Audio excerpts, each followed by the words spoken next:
আসসালামু আলাইকুম। কি অবস্থা সবার? আই হোপ সবাই সুস্থ আছেন, ভালো আছেন। আমিও আলহামদুলিল্লাহ ভালো আছি। গ্রামের এই সৌন্দর্যগুলো সত্যি আনন্দদায়ক। এই সৌন্দর্যগুলো চার দেয়ালের মাঝখানে যারা থাকেন তারা কখনই উপলব্ধি করতে পারেন না। সত্যি আমার যখন মন খারাপ হয় তখন আমি খোলামেলা পরিবেশে আসলে তখন আমার ভীষণ ভালো লাগে। আর পরিবেশটা এত সুন্দর লাগে, চতুর্দিকে সবুজে ঘেরা, সত্যি ভীষণ ভালো লাগে। এই জায়গাটা হচ্ছে সয়াবিন ক্ষেত। এখানে জায়গাটাকে চর বলা হয় অথবা বিলও বলা হয়। তো এটা আমার বাড়ির পাশেই একেবারে। আর এখানে আমাদেরও সয়াবিন ক্ষেত আছে। তো সয়াবিন দিয়ে কিন্তু অনেক কিছু তৈরি করা হয়। বিশেষ করে সয়াবিনের যে ছোট ছোট বিচি যেটা কাঁচা সেটা আমার কাছে খেতে বেশ ভালো লাগে। তাও চাল ভাজা দিয়ে। কারণ ছোটবেলায় এটা মা চাচি সবসময় করে দিত, খেতাম। এটা ছোটবেলা থেকেই আমার অভ্যাস। আর এই সোয়াবিন খেতে আসলে না অনেক সুন্দর সুন্দর শাক তোলা যায়। হেঁচি শাক, বতুয়া শাক, বিভিন্ন ধরনের শাক থাকে। তো এখান থেকেই মূলত আমি শাক তুলে নিয়ে রান্না করি। প্রায় সময় আমি ভিডিওতে শেয়ার করি। তো আজকেও এখান থেকে কিছু শাক তুলে নিব। আর এই শাকগুলো খেতে সত্যিই ভীষণ ভালো লাগে। এখানে কোনো ফরমালিন নেই, একেবারে ফ্রেশ সবজি। আর বিশেষ করে শীতকালে এই শাকগুলো বেশি পাওয়া যায়। আর এই শাকগুলো এই দিনই খেতে সবচাইতে বেশি ভালো লাগে। যত খাই মন চায় যে আরও খাই, তো আমি প্রায় সময় এখান থেকে তুলে নিয়ে রান্না করি। বিশেষ করে ভাজি করি, কারণ ভাজিটা বেশি ভালো লাগে রান্নার চাইতে। আবার মাঝে মাঝে রান্নাও করি। তো সত্যি এরকম খোলামেলা পরিবেশ আমার ভীষণ ভালো লাগে। আমাদের এখানে এই দৃশ্যগুলো দেখার জন্য অনেক লোক আসে দূর দূরান্ত থেকে, পিকনিক করার জন্য, তারপর ঘোরাঘুরি করার জন্য। তো সত্যি ভীষণ ভালো লাগে। আসলে এই দৃশ্যগুলো গ্রামেই শোভা পায়। তো যারা চার দেয়ালের মাঝখানে থাকে তারা কিন্তু কখনই এটা উপভোগ করতে পারে না। আসলে সবুজ শ্যামল এরকম দৃশ্যে সত্যি মন কেড়ে নেয়। এটা মন কেড়ে নেওয়ার কথাও। গ্রামে বসবাস করলে সব সময় কিন্তু ফ্রেশ শাকসবজি খাওয়া যায়, যেটা আমাদের স্বাস্থ্যের জন্য অনেক উপকার। আমার রান্না করার মতো যখন আমার ঘরে কিছু না থাকে তখন আমি প্রতিদিন এরকমটাই করি। খেতে গিয়ে কিছু শাক তুলে এনে ভাজি করে নেই, না হয় রান্না করে নেই। আর এইদিকে দেখতে পাচ্ছেন যে অনেকগুলো কলা গাছ। এই কলা গাছগুলো হচ্ছে আমাদের পুকুর পাড়ে লাগানো। গ্রামে যাদের বাড়ি থাকে তাদের কিন্তু কম বেশি সবার বাড়িতেই কিন্তু কলা গাছ থাকে। কলাটা কিন্তু খুবই একটা কমন। বাড়ি করার শুরুতেই কিন্তু সবাই আগেই কলা গাছটা রোপণ করে। কারণ কলা গাছটা রোপণ করলে অনেকটাই ছায়া হয়ে যায় বাড়িতে। তো সবার আগেই লাগায় কলা গাছ। তো কলা গাছের পাশাপাশি আমাদের বাড়িতে আরও অনেক রকমের গাছ আছে। সুপারি গাছ, নারিকেল গাছ, আম গাছ, কাঁঠাল গাছ আমি অনেক ভিডিওতে শেয়ার করেছি। আর এটা ছাড়াও আমাদের বাড়িতে অনেক রকমের ফল গাছ আছে, যেটা আমি খুব শখের বশেই কিন্তু গাছগুলা লাগিয়েছিলাম। ইনশাল্লাহ এক এক করে আমি সব গাছ ভিডিওতে শেয়ার করব, কারণ সবগুলো গাছ তো আর এক ভিডিওতে শেয়ার করা যায় না। আর ভিডিও খুব লম্বা হয়ে যায়, কেউ দেখবেও না।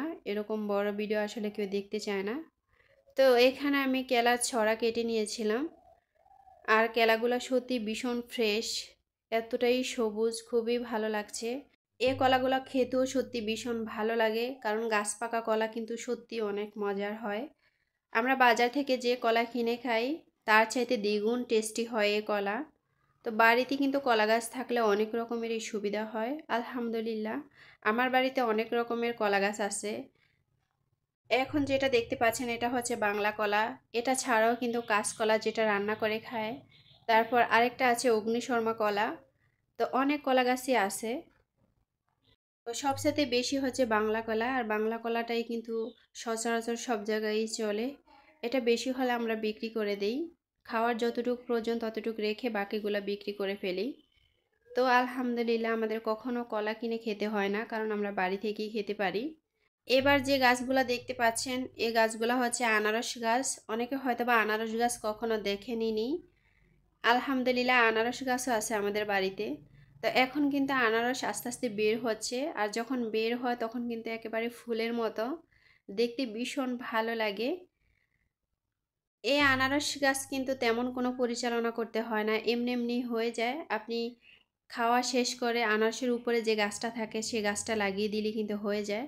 আর এখন কিন্তু সব গাছেরই ফুল ছাড়ার মৌসুম বলতে পারেন, কারণ সব গাছেই কিন্তু কম বেশি ফুল দিচ্ছে। তো তেমনি আনারস গাছও ফুল দিতেছে।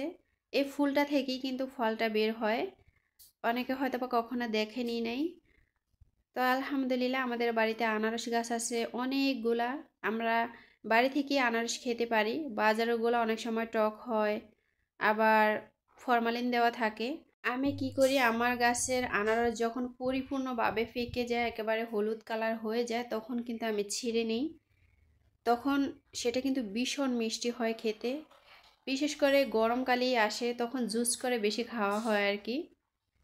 আনারস ফলটা কিন্তু অনেকেরই প্রিয়, কারণ এটা টক মিষ্টি মিলিয়েই খেতে। বিশেষ করে ঠান্ডা জ্বর সর্দি কাশি হলে কিন্তু আনারসটা বেশি খাওয়ানো হয়। তো আমি কিন্তু খুবই শখের বশে আনারস গাছগুলো লাগিয়েছি। তখন কিন্তু খুবই অল্প ছিল, এখন কিন্তু লাগাতে লাগাতে মাশাআল্লাহ অনেক গাছ হয়ে গেছে। তো বাড়িতে যেহেতু সব ধরনের ফল গাছ আছে, তো এই গাছগুলো না থাকলে কেমন লাগে, মনে হয় যেন কোনো একটা অপূর্ণ থেকে গেছে। এটা হচ্ছে লেবু গাছ। লেবু গাছে মাশাআল্লাহ কিছুদিন আগেই দেখিয়েছিলাম যে অনেক ফুল ফুটেছে। তো এখন কিন্তু লেবু আস্তে আস্তে ছাড়তেছে। লেবুগুলো কিন্তু খুবই ছোট। রমজান মাস আসলে কিন্তু লেবুর এত চাহিদা বেড়ে যায়, তখন কিন্তু খাওয়ার উপযোগী হয় না, যেহেতু সাইজে খুবই ছোট। আর এগুলা ছাড়াও কিন্তু লেবু গাছে 12 মাসে 2-একটা লেবু থাকেই। এই যে লেবুটা মনে হয় যেন একেবারে হলুদ হয়ে গেছে, পেকে গেছে এরকমটা লাগে, কিন্তু না, এটা পেকে গেছে ঠিক আছে, কিন্তু ভিতরের রসটা কিন্তু খুবই ভালো। আর এই লেবুতে কিন্তু রস বেশি হয় অন্যান্য লেবুর চাইতে। এটা ছাড়াও কিন্তু আর একটা লেবু গাছ আছে, সেটাকে আমরা কাগজি বলি। এই লেবুর চাইতে সেগুলো হচ্ছে সাইজে একটু ছোট, তো ওগুলাকে আমরা কাগজি বলি, আর এগুলাকে আমরা লেবু বলি। আমি লেবুর সিজন যখন ছিল তখন লেবুর রস ডিপ করে ফ্রিজে রেখে দিয়েছি। আমি জানি যে রমজান মাস আসলে তখন আর লেবু গাছে থাকে না, থাকে তখন ছোট ছোট। আর একটা দুইটা থাকলে একটা দুইটা তো আর 1 মাস সময় তো আর কাটে না, তাই না? আর ট্যাং আমি কখনোই কিনি না, যেহেতু গাছে লেবু আছে। তো লেবুর রসটা ফ্রিজে রাখলে না সব সময় খাওয়া যায় সেখান থেকে। আজকে তো প্রথম রমজান, এই ভিডিওটা হচ্ছে আমার গতকালের, আজকে শুধু ভয়েস দিচ্ছি। আর এখন কিন্তু শীত আস্তে আস্তে কেটে যাচ্ছে, এর পাশাপাশি কিন্তু মাঝে মাঝে এত গরম লাগে বলার মতো না। তখন লেবুর শরবতটা খেলে সত্যি ভীষণ ভালো লাগে।